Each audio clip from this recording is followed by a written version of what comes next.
चलिए दोस्तों, अब आगे बढ़ते हैं। हम लोग सीजी के हिस्ट्री को कंप्लीट करते हैं और अभी हम लोग छिंदक नागवंश को कर रहे थे। ठीक है, अब आगे मैं आपको इसमें बताने वाला हूँ, कुछ नई चीज़ें बताने वाला हूँ। जैसे कि आप लोगों को पता है ऑलरेडी ही, आप लोग सारा चीज़ों को देख रहे हैं।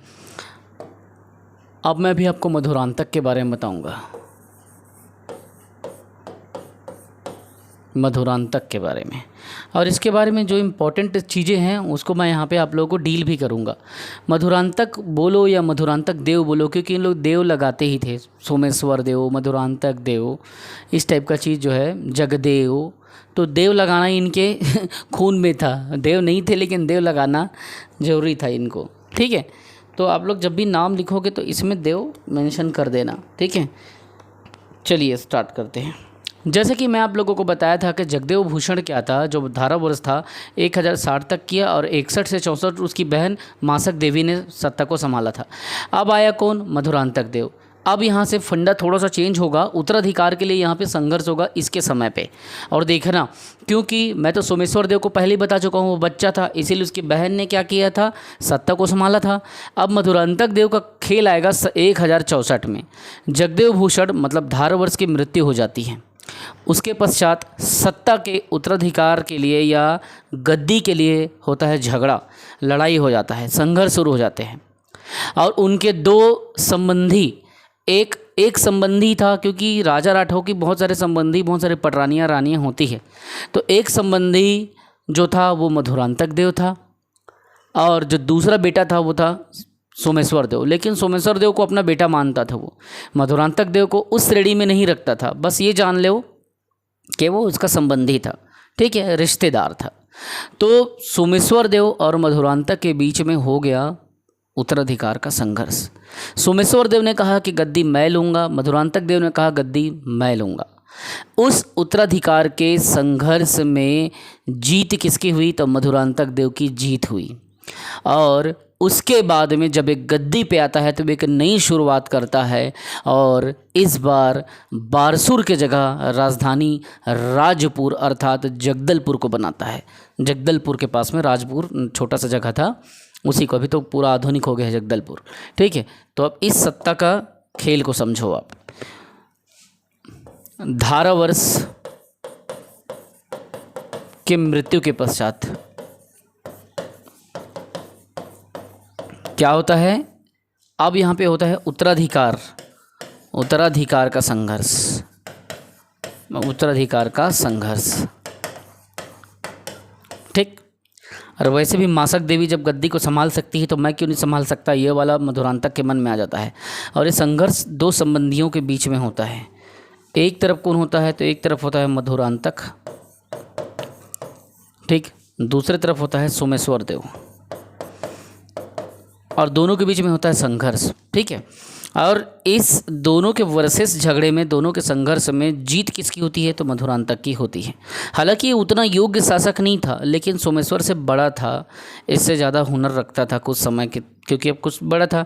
बाद में ये जब बड़ा हुआ, बहुत परिपक्व हुआ, तो एक पराक्रमी नरेश बन के सामने आया। इसके बहुत सारे विजय मतलब गाथा आपको देखने को मिलेगा। यहाँ तक कि मैं आपको बताऊंगा कलचुरी नरेशों को भी ये हराया दिया था, वो भी मैं बताऊंगा। तो ये अभी फ़िलहाल इस युद्ध में, उत्तराधिकार के संघर्ष में मधुरांतक क्या हो गया? ये सफल हुआ। ठीक है, अब उसके बाद में ये गद्दी को प्राप्त कर लेता है, और गद्दी को प्राप्त करने के बाद में सबसे पहले ये क्या करता है? राजधानी का परिवर्तन करता है। ये राजधानी बारसूर के स्थान पे राजपुर को बनाता है, और राजपुर वर्तमान अगर बोलूँ तो क्या हो जाएगा? ये जगदलपुर हो जाएगा। बस्तर पर जगदलपुर वर्तमान में, वहीं पे राजपुर था समझ लो। ठीक है, तो ये अपनी राजधानी परिवर्तित कर देता है। और दूसरा क्या करता है? इसके याद रखना, मतलब जो इसे किस नाम से जाना जाता है, तो इसे प्रख्यात समझा जाता है भ्रमरकोट का या मधुर मंडल का सत्ताधिकारी के नाम से जाना जाता है।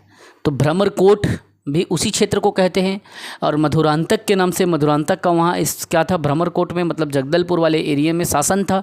तो भ्रमरकोट बोलो या मधुरांतक का शासन वाला जो स्थान है, इसीलिए मधुर मंडल के सत्ताधिकारी के नाम से जाना जाता है। तो ये किस चीज़ के लिए प्रख्यात है? ये किस चीज़ के लिए प्रख्यात है, इस बात को आप समझो। तो प्रख्यात है ये मधुर मंडल। मधुर मंडल, इसी को कोष्टक में मैं भ्रमर कोट लिख दे रहा हूँ, ठीक है। भ्रमर कोट, वो जगदलपुर वाले एरिया, उसी को मधुर मंडल भी बोलते थे क्योंकि मधुरांतक का वहाँ शासन था। तो मधुर मंडल का सत्ताधिकारी ऐसा संबोधित किया जाता था। तो इस चीज़ के लिए प्रख्यात था ये, ठीक। अब इस नाम से जाना जाता था कि प्रख्यात मतलब इस नाम से वो क्या है, प्रसिद्ध था, मधुर मंडल का सत्ताधिकारी। अब इसमें थोड़ा सा और हम लोगों को जानना है, इसके बारे में पता कहाँ से चला, तो राजपुर ताम्रपत्र से पता चला कि दोनों के बीच में संघर्ष हुआ था, ठीक है। तो राजपुर ताम्रपत्र से पता चला। अब आगे जब हम लोग सोचते हैं ना, तो ये भी पाते हैं कि इसमें पता है तो चर्चा क्या है, ये किसके उपासक थे, मतलब जो मधुरांतक थे वो किसकी पूजा करते थे। तो राजपुर ताम्रपत्र से हमको ये जानकारी मिली, ये हम लोग यहाँ पे चर्चा कर चुके हैं क्योंकि राजधानी भी इसकी राजपुर थी, ठीक है। तो एक ताम्रपत्र मिला राजपुर से, कौन सा, तो राजपुर ताम्रपत्र। अब देखना उसमें क्या चर्चा है, इसको समझना। राजपुर ताम्रपत्र लेख, ताम्रपत्र मतलब तांबे का पत्र था, पहले तांबे के पत्र में उल्लेख कराया जाता था चीज़ों को। तो उससे ये पता चला कि जो मधुरांतक था उपासक था, किसका उपासक था, तो ये था दंतेश्वरी देवी का, दंतेश्वरी माता का, ठीक है, ये उपासक था। ये पता कहाँ से चला, तो ये राजपुर के ताम्रपत्र लेख से पता चला कि मधुरांतक किसका उपासक था, दंतेश्वरी देवी का। और दंतेश्वरी देवी किसको कहते हैं, तो उस समय माणिकेश्वरी करके, ऐसा मैं नहीं कह रहा हूँ, ऐसा किंवदंती है, माणिकेश्वरी देवी थी, ठीक है, जिसने क्या किया था उस समय नर बलि के लिए, मतलब नर बलि प्रथा शुरू से चलती थी, ह्यूमन सेक्रीफाइस बोलते हैं जिसको आप लोग। तो नर बलि हेतु इन्होंने क्या किया था, एक गांव दान कर दिया था नर बलि हेतु। तो कई लोग ये कहते हैं कि वही माणिकेश्वरी देवी ही हमारी दंतेश्वरी माँ है, ऐसा लोग बोलते हैं, ठीक है। जो हम लोग दंतेश्वरी माँ की पूजा करते हैं वही माणिकेश्वरी देवी, ऐसा लोग मानते हैं वहाँ आज भी, ठीक है। तो इन्होंने क्या किया था, नर बलि हेतु ग्राम दान किया था। कौन सा ग्राम, तो वो ग्राम का नाम ही था राजपुर ग्राम। इन्होंने ही, माणिकेश्वरी देवी ने राजपुर ग्राम को क्या किया था, उस समय दान कर दिया था। कहा था कि ये गांव में भाई नर बलि वगैरह का जो भी आपको करना है पूजा पाठ आप करिए करके माणिकेश्वरी देवी ने राजपुर ग्राम दान दिया था। और उसके बाद से यही माना जाता है कि यही माणिकेश्वरी देवी क्या है, वो दंतेश्वरी देवी है, ऐसा माना जाता है। तो ये उपासक किसके थे, तो ये दंतेश्वरी देवी के उपासक थे। तो ये रहा टोटल मधुरांतक देव के बारे में, जो 1064 से 1068 तक शासन को पूरा संभाले हैं। अब 68 के बाद में फिर क्या होगा, फिर आएगा सोमेश्वर देव प्रथम। सोमेश्वर देव प्रथम का काल अब जब आएगा तो ये बहुत लंबे चलेगा। सोमेश्वर देव प्रथम, थोड़ा धैर्य लेके चलो क्योंकि छत्तीसगढ़ बहुत बड़ा है और पूरा एक एक को मैं इतना डिटेल में करा रहा हूँ जानबूझ के। मैं चाहता तो छिंदक नागवंश को कराता ही नहीं, पहले से पढ़ा चुका हूँ बोल देता, लेकिन फिर भी मैं यहाँ पे करा रहा हूँ। क्यों, क्योंकि मैं रिस्क नहीं ले सकता आप लोगों के कैरियर पे। मुझे किसी भी प्रकार का टालम टोल वाला काम पसंद नहीं है। तो सोमेश्वर देव प्रथम के बारे में जब जाते हैं तो ये 1069 में ये सत्ता को चालू किए। वो 68 तक रहे, फिर एक साल तो मतलब इन दोनों के बीच में क्या हुआ, बहुत संघर्ष वगैरह चलता था। 68 तक ही मधुरांतक का मैंने वो था, ये भी चाहता था कि मैं सत्ता को पाऊँ। तो 1069 से इनका जो शासन रहा वो क्या रहा, 1111 ईस्वी तक रहा। ये इनका क्या था, टाइम पीरियड था शासन के लिए, ठीक है। अगर टाइम पीरियड पूछे तो यही टाइम पीरियड को दिमाग में रखना है, 1069 से 1111। अब इसमें संघर्ष होते रहा। देखो, जगदेव भूषण का जो पुत्र था सोमेश्वर देव प्रथम, उसका मधुरांतक देव को परास्त करने के लिए सत्ता पर मतलब वो बहुत ज़्यादा परेशान था, क्योंकि पहले ही ये मधुरांतक देव जो था वो उसको हरा चुका था। तो इसीलिए ये क्या करता है, सोमेश्वर देव प्रथम मधुरांतक देव को परास्त कर देता है और 1069 में अपना राज तिलक कराता है, ठीक। अब उसके बाद में ये 3 उपाधि धारण करता है। कौन कौन सा, महाराजाधिराज, परम भट्टारक और तीसरा परमेश्वर। तो महाराजाधिराज, परम भट्टारक और परमेश्वर, 3 उपाधियां धारण करता है। तो अगर तुमसे पूछ दे कि उपाधियां जो इन्होंने धारण की वो बताएं, तो उपाधियां में आप क्या बताओगे? पहला,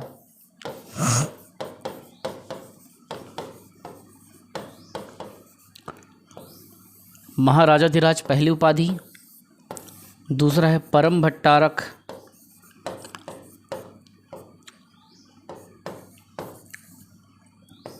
तीसरा है परमेश्वर।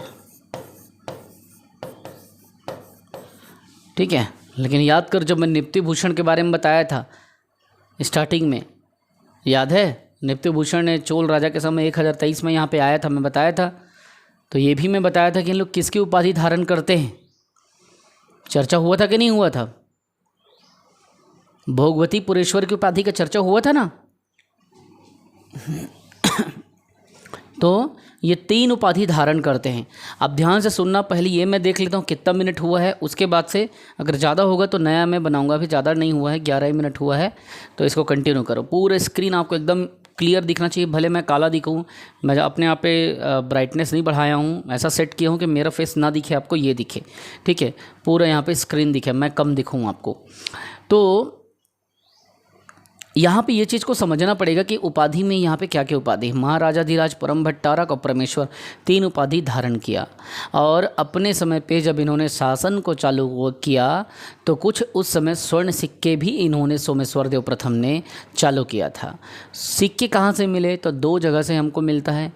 एक स्वर्ण सिक्का इसी के शासनकाल का बिलासपुर से प्राप्त होता है, दूसरा कुरुसपाल से प्राप्त होता है, जो कि CGPSC ने पूछा था। तो स्वर्ण सिक्के को याद रखना आपको। स्वर्ण सिक्के पहला मिला था BSP अर्थात बिलासपुर से, और दूसरा मिला था कुरुसपाल से। दोनों जगह से सोने सिक्के ये प्रमाण करते थे कि इसका विस्तार, इसका जो प्रभाव था काफ़ी बड़ा था। जो बिलासपुर तक के क्षेत्र में इसका सोना का सिक्का चलता था, जबकि ये क्षेत्र पूरा कलचूरियों के अधीन में आता था, फिर भी इसका स्वर्ण सिक्के इस क्षेत्र में पूरा मिला। ठीक, और कुछ अभिलेख मिले। अब अपन यहाँ पे क्या करेंगे? कुरुसपाल अभिलेख का चर्चा करेंगे, क्योंकि ये बहुत ज़्यादा पूछा गया है। किस लिपि में लिखा है, किसके वध का चर्चा है, किस चीज़ का चर्चा है, पूरा देखेंगे। तो इसका कुरुसपाल अभिलेख एक मुद्दा बन गया है। आज के टाइम में जानना आपको चाहिए कि कुरुसपाल अभिलेख क्या है।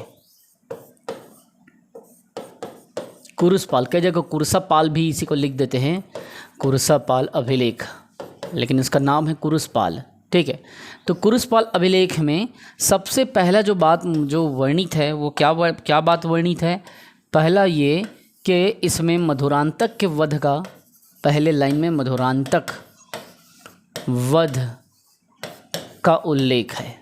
किसका उल्लेख है? मधुरांतक को जिसने मारा था ना, ये अपने पिताजी के संबंधी, इसका उल्लेख है। दूसरा क्या चीज़ है इसमें?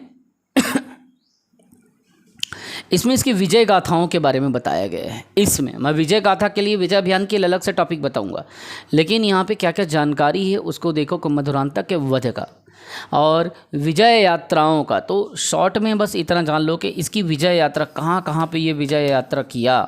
हालांकि विजय यात्रा का अभी एक नया टॉपिक है इसका, तो वो भी बताऊँगा। तो विजय यात्राओं का चर्चा है, जो भी ये जितने भी युद्ध लड़े उसका यहाँ पे क्या है तो चर्चा है। तीसरी बात, विजय यात्रा के अलावा जो इम्पोर्टेंट है वो क्या है? ये किस लिपि में है और किस भाषा में है, ये दोनों चीज़ों को याद रखना। तो ये बहुत ज़्यादा इम्पोर्टेंट है। ये नागरी लिपि में है, प्लस किस भाषा में लिखा है पता है आपको? ये संस्कृत भाषा में है, याद रखना। संस्कृत भाषा मतलब नागरी लिपि के साथ साथ में संस्कृत भाषा में ये उत्कीर्ण है। तो और चौथी बात अगर मैं आपको कहूँ तो इसमें क्या है? इसमें इस अभिलेख में, कुरुसपाल अभिलेख में, इसका नाम तो है सोमेश्वर देव प्रथम का, परंतु यहाँ पे कोई तिथि अंकित नहीं है। ठीक है, कोई तिथि अंकित नहीं है, ये तिथि विहीन है, तिथि नहीं है किसी भी प्रकार का कि अभिलेख कब लिखा गया, क्या लिखा गया, वो तिथि नहीं है। ठीक है, और सिक्कों का चर्चा यहाँ पे है कि बिलासपुर में सिक्का मिला, कुरुसपाल में सिक्का मिला, तो सिक्कों का चर्चा है इसमें, इस अभिलेख में कहाँ कहाँ पे स्वर्ण सिक्के मिले। यहाँ पे कोष्टक में मैं इसलिए स्वर्ण लिख रहा हूँ, स्वर्ण सिक्कों का चर्चा है। तो ये सारी बातें कुरुसपाल अभिलेख में लिखा गया है। मधुरांतक वध का उल्लेख है, विजय यात्राओं का उल्लेख है, चर्चा है, नागरी लिपि में लिखा गया है ये अभिलेख को, और संस्कृत भाषा का प्रयोग किया गया है। तिथिविहीन है, अर्थात तिथि नहीं है, और सिक्कों का इसमें चर्चा है। ये सारा इम्पॉर्टेंट पॉइंट है जो एग्ज़ाम में पूछा जा सकता है, इसके चांसेस बढ़ जाते हैं। याद रखना, इसी के शासनकाल को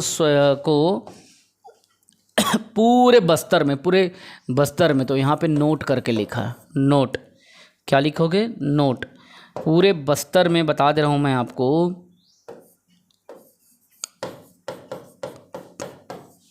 पुरुषोत्तम प्रथम के बारे में हम लोग पढ़ रहे हैं ना, पुरुषोत्तम याद आता है यार, सोमेश्वर प्रथम, ठीक है। तो पूरे बस्तर में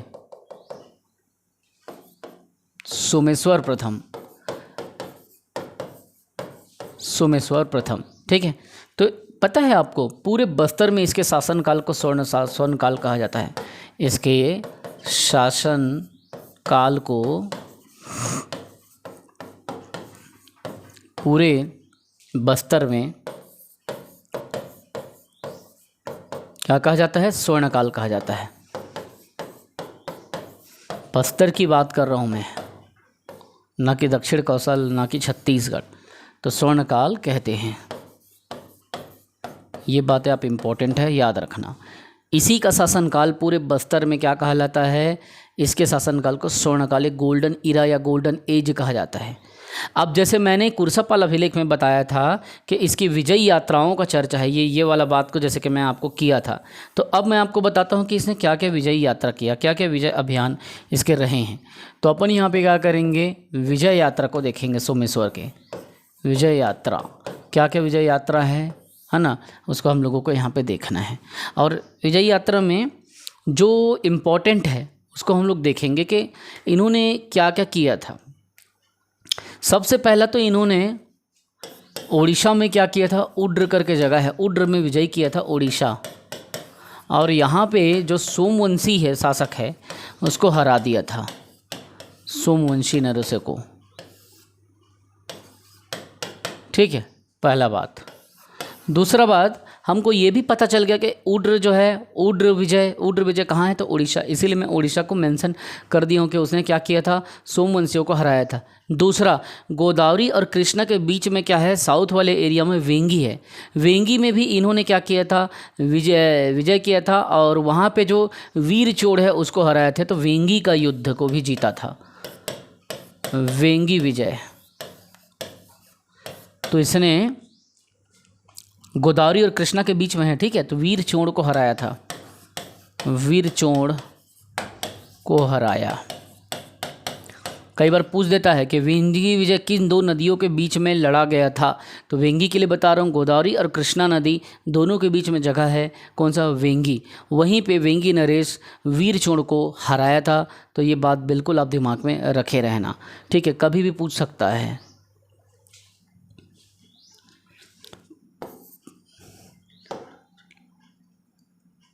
तीसरा है लेमड़ा विजय। लेमड़ा विजय किसे कहते हैं, तो लेमड़ा विजय मतलब लवन जो है ना, लवन छत्तीसगढ़ का, वहाँ पे युद्ध हुआ था लोकल नरेशों से, लोकल शासकों से। तो लवन कहाँ है, बलौदाबाजार में आता है ना, बलौदाबाजार।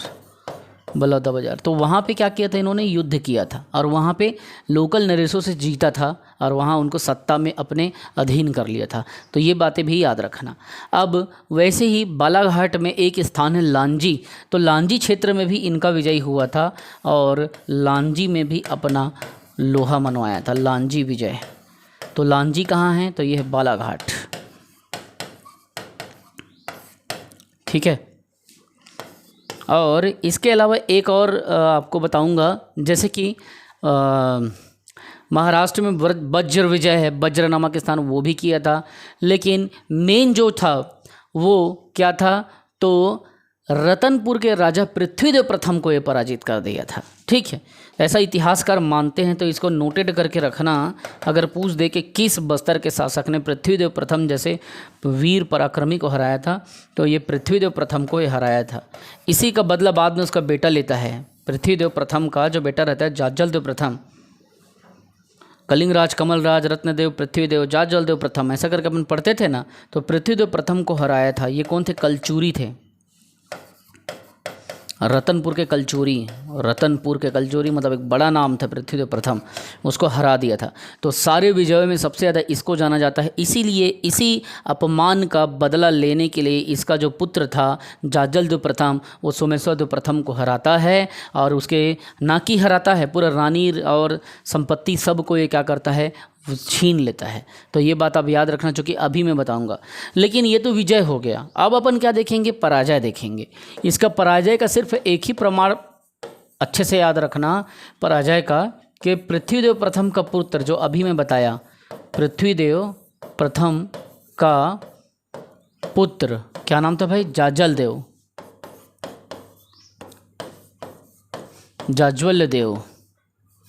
जाज्जलदेव प्रथम, इससे पराजय हो गया। किससे पराजय हुआ? जाज्जलदेव प्रथम से। और इस क्षेत्र पर वो आया, आक्रमण किया, सोमेश्वरदेव प्रथम को पराजित भी किया, मंत्री और रानियों को भी कैप्चर कर लिया।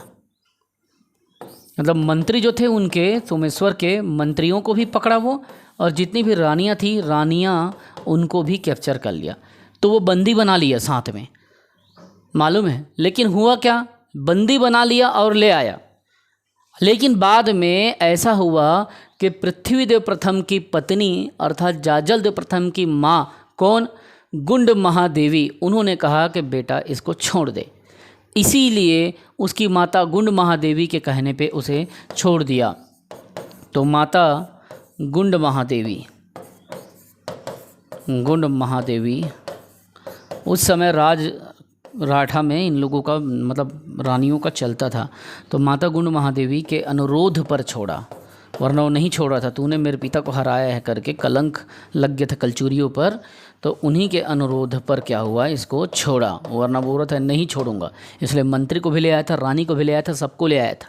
समझ रहे हो? तो किसके अनुरोध पर छोड़ा? तो माता गुंड महादेवी के अनुरोध पर छोड़ा। ये तो इतना सब को आपको रिविज़न करना है और आगे भी आपको जानना है। आगे आपको इसमें समझना है, कुछ चीज़ों को ऐड करना है जो आगे काम आएगा। जैसे कि अब इतना तो हमने बेसिक चीज़ों को जान लिया। अब इसके देखते हैं कि इन्होंने, सोमेश्वर देव ने क्या क्या निर्माण कार्य किया। और ये निर्माण कार्य का क्वेश्चन को पूछा आता है, एक दो बार नहीं, कई बार पूछा गया है। तो निर्माण कार्य का जो प्रश्न है ना, बिल्कुल आपके दिमाग में हमको डालना पड़ेगा। दो नाम तो आपको जानना पड़ेगा, शिव मंदिर और बत्तीसा मंदिर। ये दोनों नाम इम्पॉर्टेंट है। शिव मंदिर कहाँ पे है? विष्णु मंदिर और बत्तीसा मंदिर। तो विष्णु मंदिर कहाँ पे है और उसकी क्या विशेषता है? तो एक एक करके डील करेंगे, एक एक करके जानेंगे। हड़बड़ाना कुछ नहीं है, सारा एकदम डिटेल में बता रहा हूँ, इससे बाहर पढ़ना मत, अच्छे से करना।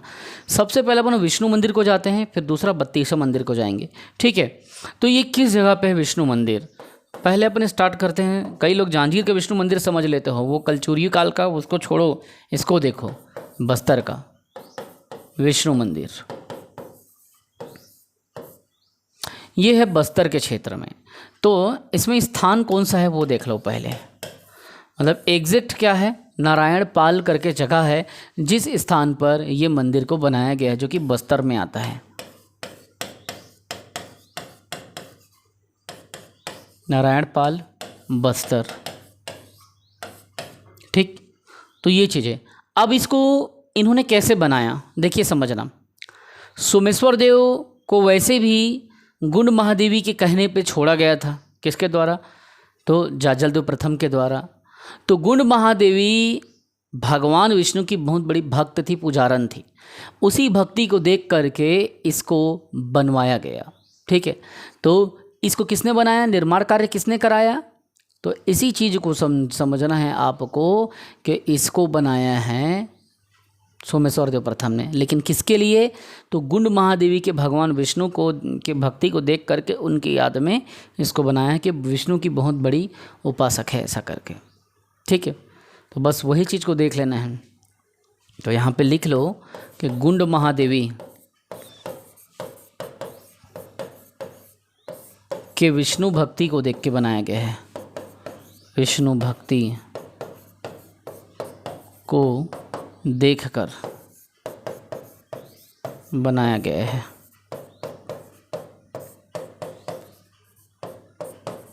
ठीक है, तो गुण महादेवी के नाम से ही इसका स्थापना हुआ, किसका?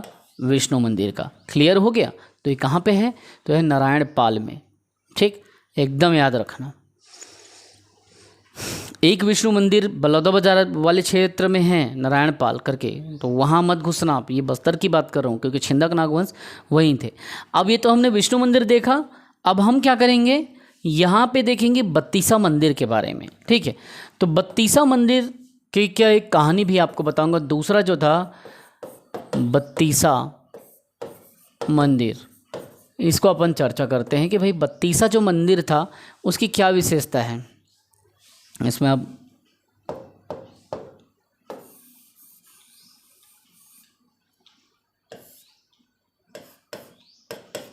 बत्तीसा मंदिर, ठीक है।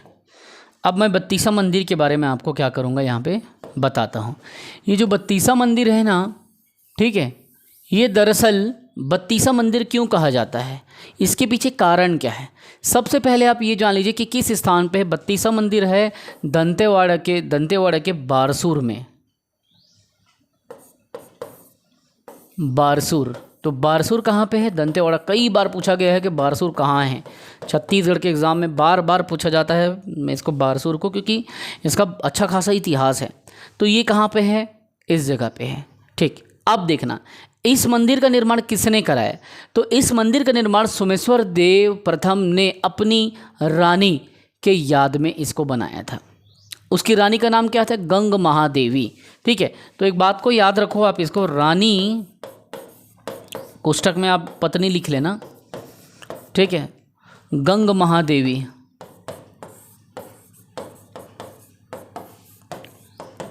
की याद में बनवाया था। किसने बनवाया था? सोमेश्वर देव प्रथम ने। ठीक है, बत्तीसा मंदिर। अब इसको समझना है कि बत्तीसा मंदिर क्यों कहते हैं। एक्चुअली क्या है, यहाँ भगवान शिव का जुड़वा मंदिर है। बत्तीसा मंदिर को जुड़वा मंदिर के नाम से भी जाना जाता है।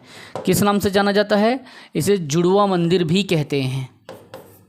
जिन्होंने पढ़ा है वो जानते होंगे, जुड़वा मंदिर कहते हैं। अर्थात दो मंदिर समझ लो आपस में ऐसा जुड़ा हुआ है, इसीलिए इसे क्या कहा जाता है? जुड़वा मंदिर। ठीक है, समझाने के लिए बता रहा हूँ। तो बत्तीसा मंदिर को क्या कहा जाता है?